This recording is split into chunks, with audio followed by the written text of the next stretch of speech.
అందరికీ నమస్తే అండి. మనం ఒక 2 డేస్ బ్యాక్ ఒకటి ఎన్నికల వేడి మొదలైందా అని ఒక వీడియో చేయడం జరిగింది. అయితే ఆ వీడియో గురించి ఒక ఇద్దరు ముగ్గురు సన్నిహితులు తెలియజేసిన విషయం ఏంటంటే, నువ్వు చెప్పింది బాగానే ఉంది, అలాంటివన్నీ చెప్పడానికి వినడానికి బాగానే ఉంటాయి, కానీ అసలు గ్రౌండ్ లెవెల్లో రియాలిటీ ఎలా ఉంటుందంటే, ఒకరు మంది ఇచ్చినప్పుడు తీసుకోకుంటే వాళ్ళకు ఓటు వేయనట్టుగా పరిగణనలోకి తీసుకుంటారు. అది పరిస్థితి. అంటే తీసుకోవాలా తీసుకోవద్దా అనేది ఎలా మనం దాని నుంచి తప్పించుకోవడం అన్నది వాళ్ళు చెప్పిన ప్రశ్న, అడిగినది. అంటే నిజంగా వాళ్ళది అది అసలు అమాయకత్వం అనుకోవాలా, అజ్ఞానం అనుకోవాలా, లేకుంటే ఏంది అనే అవగాహన లేమితనం అనుకోవాలా?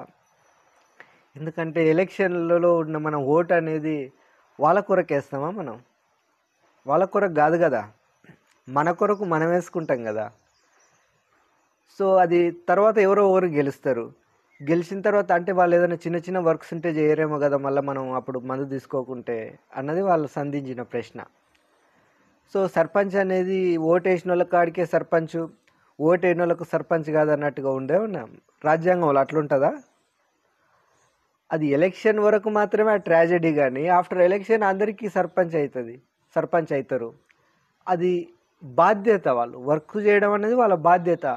మనం వర్క్ చేయించుకోవడం అనేది మన హక్కు. అది ఇప్పుడు 73వ సవరణ ద్వారా రాజ్యాంగంలో 1992లో రాజ్యాంగం 9వ భాగంలో 243 నుంచి 243-0 వరకు మొత్తం పంచాయతీరాజ్ ఎన్నికల గురించి వాళ్ళ యొక్క హక్కులేంది, అధికారాలేంది మొత్తం ఉంది దాంట్లో. ఎక్కడ కూడా ఈ ఈ ఈ టైప్ ఆఫ్ కన్ఫ్యూజన్ లేదు, చాలా క్లియర్ కట్గా ఉంది. సో ఇది మీరు అంటే కొద్దిగా దాన్ని క్లియర్ చేద్దామన్న ఆలోచనతో ఈ వీడియో చేయడం జరుగుతుంది.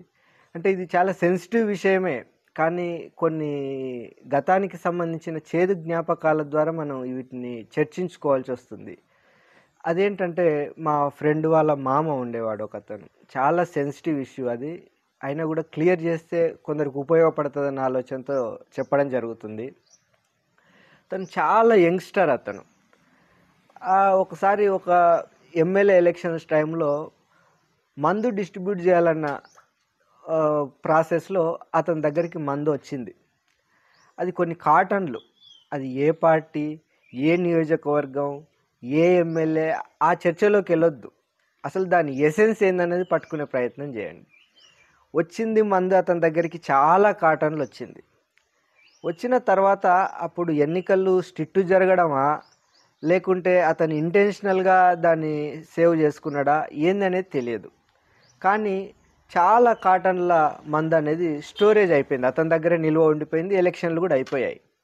ఆ తర్వాత దాన్ని సేల్ చేయలేడు కదా, అతను చేయలేని పరిస్థితి. ఏదో చుట్టుముట్టు వాళ్ళ రిలేటివ్స్కి ఏమి ఇచ్చిండో ఏం లేదో తెలియదు. అతను తాగుడు అలవాటు ఉండడం వల్ల కొంత అప్పుడప్పుడు రెగ్యులర్గా తాగడం మొదలుపెట్టిండు. మరి అతని ఇంటర్నల్గా ఏం ఆలోచన వచ్చిందో తెలియదు.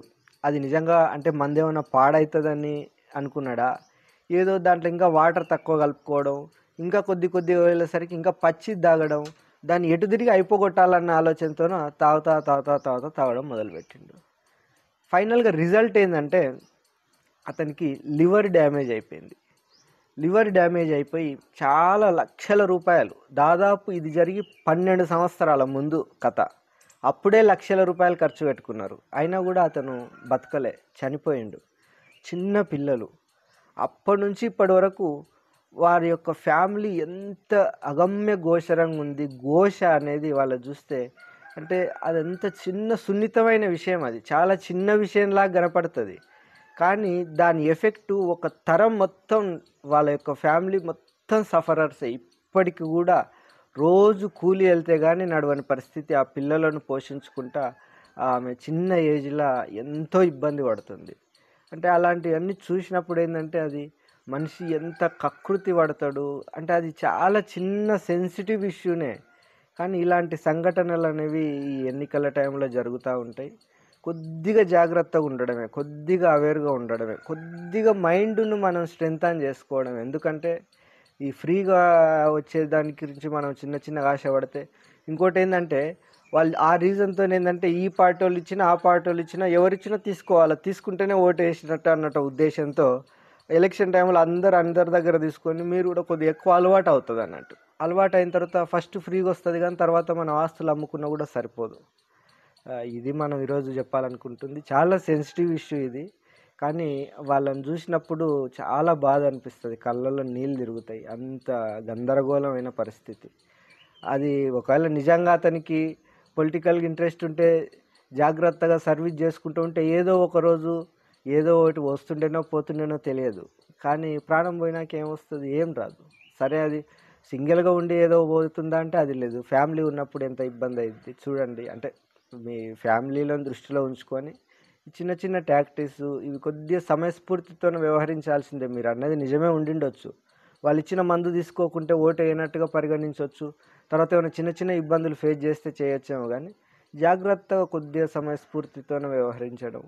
ఏదో అంటే నొప్పించక తానొక తప్పించక తిరుగువాడు ధన్యుడు సుమతి అన్నట్టుగా అట్లా కొద్దిగా జాగ్రత్తగా ఉండడమే అన్నట్టు. ఎందుకంటే మనం ఎవరికి వేస్తున్నాం ఏం చేస్తున్నాం అనేది అదేం బహిరంగంగా నేను నీళ్ళకేస్తాను మనం చూపించేసేది ఏమి ఉండదు.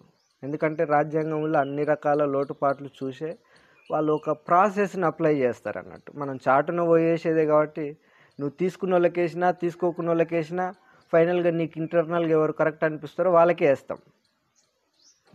ఇది మనం దీని గురించి కొద్దిగా 2-3 వీడియోలు చేసే ప్రయత్నం చేద్దాం. అంటే కొన్ని ఇంకా ఉన్నాయి డౌట్స్.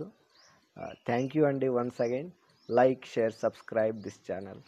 అంటే మైండ్ అనేది వీక్ అవుద్ది, దాని కొరకు ఏమైనా చిన్న చిన్నగా మార్పులు చేర్పులు చేసుకోవడం, హెల్దీ హ్యాబిట్స్ అలవాటు చేసుకోవడం, ధ్యానం కానీ యోగా లాంటివి ఏమైనా ఉపయోగపడితే చూడడమే. ఫిజికల్ ఫిట్నెస్గా ఉంటే మెంటల్ స్ట్రెంత్ వచ్చేస్తుంది. Thank you.